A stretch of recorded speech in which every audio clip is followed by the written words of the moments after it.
Okay, so we were talking about what is there in that paper. And the goal for this exercise today is going to be able to replicate at least one part of their findings, which is what changes happen in the wild type versus which is the Alzheimer's mouse versus the normal mouse. Okay, so what is the first thing that you would do if you want to analyze this data or want to start looking about what kind of changes are happening?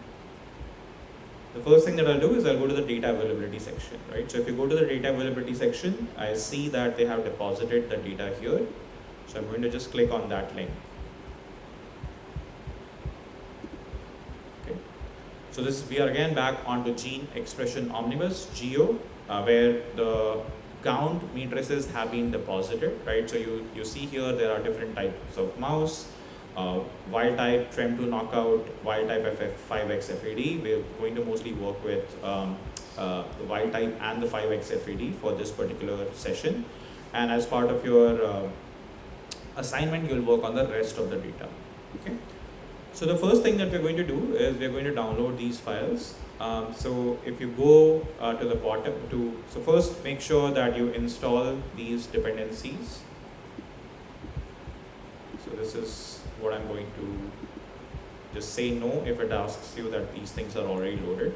So in most of cases, actually all of these dependencies are already installed, but just for the sake of showing you how these dependencies are installed in R, just like you would do pip install in Python, there's install.packages.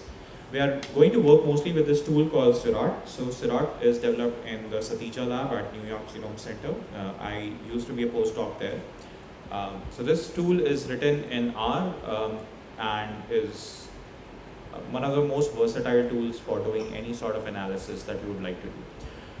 Tidyverse is just a collection of packages for handling data. ggRepl, you will see why we need it in just a bit. glmgampaw is we talked about negative binomial estimation. This is a method for doing that estimation very, very fast. So we'll use this as a dependency.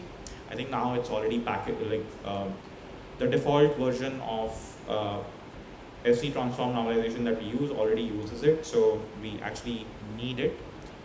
The reason to do this separately, the reason we are doing this, so scRNA, if you